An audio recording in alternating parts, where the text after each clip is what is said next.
that I love you dearly for coming tonight. I haven't been in Italy for a long time. I'm so thrilled. I'm very happy." The crowd roared approval, especially when he said he was Sicilian, that his father was born in Sicily. Sinatra's voice cracked a little as he spoke, and he looked more reflective than happy. At another concert in the northern Italian city of Genoa, he had a joke for his audience. "Two very important and wonderful people came from Genoa," he quipped. Uno, Christopher Columbus. Due, mia mamma." This second crowd cheered too, though a little less enthusiastically when he mentioned that his father was Sicilian. "I don't think," he said wryly, "that they're too thrilled about Sicilia."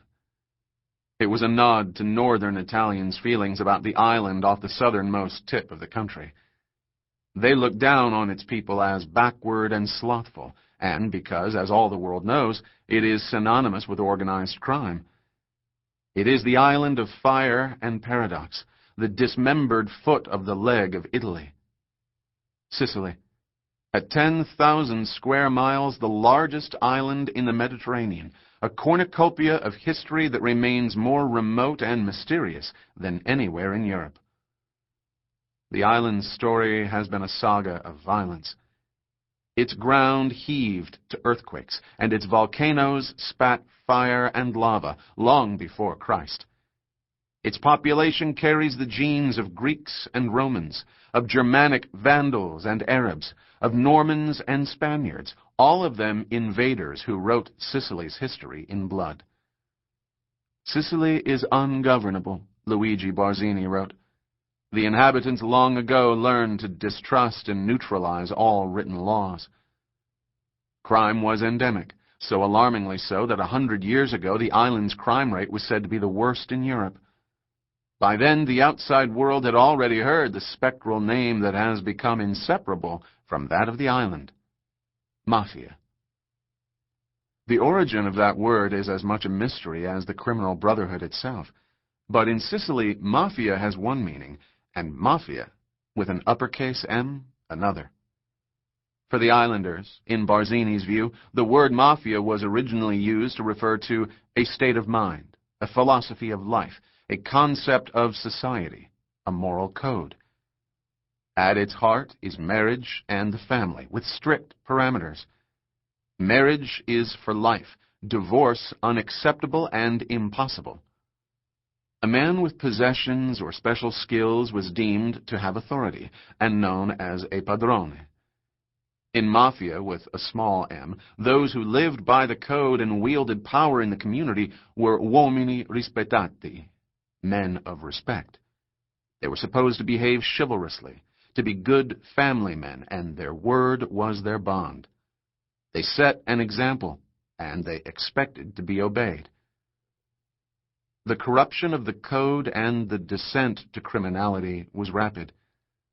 Well before the dawn of the 20th century, the Mafia, with a capital M, though never exactly an organization, was levying tribute from farmers, controlling the minimal water supply, the builders and the businessmen, fixing prices and contracts.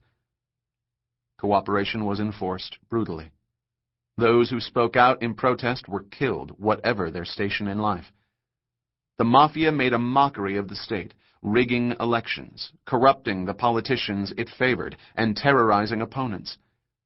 From 1860 to 1924, not a single politician from Sicily was elected to the Italian parliament without Mafia approval. The island and its people, as one early visitor wrote, were not a dish for the timid.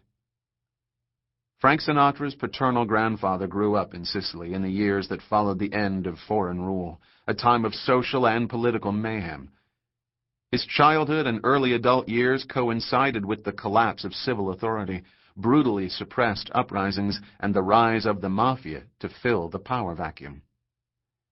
Beyond that, very little has been known about the Sinatra family's background in Sicily. The grandfather's obituary, which appeared in the New York Times because of his famous grandson, merely had him born in Italy in 1884, though his American death certificate indicates he was born much earlier, in 1866.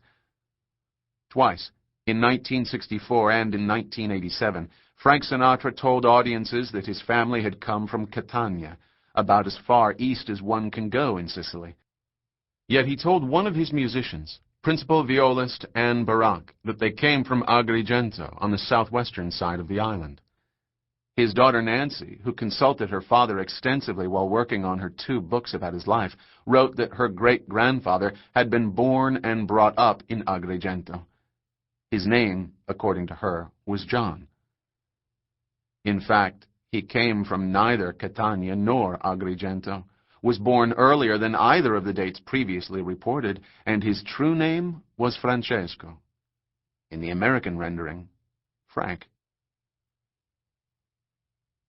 Sicilian baptismal and marriage records, United States immigration and census data, and interviews with surviving grandchildren establish that Francesco Sinatra was born in 1857 in the town of Lercara Fridi, in the hills of northwest Sicily. It had about 10,000 inhabitants, and it was a place of some importance, referred to by some as Piccolo Palermo, Little Palermo. The reason was sulfur, an essential commodity in the paper and pharmaceutical industries, in which Sicily was rich and Lercara especially so. Foreign companies reaped the profits, however, and most locals languished in poverty. The town was located, in the words of a prominent Italian editor, in the core territory of the Mafia. The town lies 15 miles from Corleone, a name made famous by The Godfather, and in real life, a community credited with breeding more future American mafiosi than any other place in Sicily. It is just 12 miles from the Mafia stronghold of Prizzi, as in Prizzi's Honor, the Richard Condon novel about the mob and the film based on it that starred Jack Nicholson. It was Lercara Fridi, however, that produced the most notorious mafioso of the 20th century. Francesco Sinatra's hometown spawned Lucky Luciano. Luciano was, without doubt, the most important Italian-American gangster, according to one authority, and head of the Italian underworld throughout the land, according to a longtime head of the Chicago Crime Commission. One of his own lawyers described him as having been, quite simply, the founder of the modern Mafia. Luciano, whose real name was Salvatore Lucania, was born in Lercara Fridi in 1897. Old marriage and baptismal registers show that his parents, and Francesco Sinatra and his bride, Rosa Salimbeni, were married at the church of Santa Maria della Neve within 2 years of each other. Luciano was baptized there, in the same font as Francesco's first 2 children. In all the years of speculation about Frank Sinatra's Mafia links, this coincidence of origin has remained unknown. Other new information makes it very likely that the Sinatras and the Lucanias knew each other. The 2 families lived on the same short street, the Via Margherita di Savoia, at roughly the same time. Luciano's address book, seized by law enforcement authorities on his death in 1962 and available today in the files of the Federal Bureau of Narcotics, contains only 2 entries for individuals who lived in Lercara Fridi. One a member of his own family, and the other a man named Salimbeni, a relative of the woman Francesco Sinatra married. Even if the Sinatras and the Lucanias did not know each other, Luciano's later notoriety makes it certain that the Sinatra family eventually learned that they and the gangster shared the same town of origin. Kinship and origins are important in Italian-American culture, and were even more so in the first decades of the diaspora. As a boy, Frank Sinatra could have learned from any of several older relatives that his people and Luciano came from the same Sicilian town. He certainly should have learned it from Francesco, who lived with Sinatra's family after his wife's death and often minded his grandson when the boy's parents were out. Francesco, moreover, survived to the age of 91, until long after Luciano had become an infamous household name and Frank Sinatra an internationally famous singer. Sinatra himself indicated, and a close contemporary confirmed, that he and his grandfather were very close.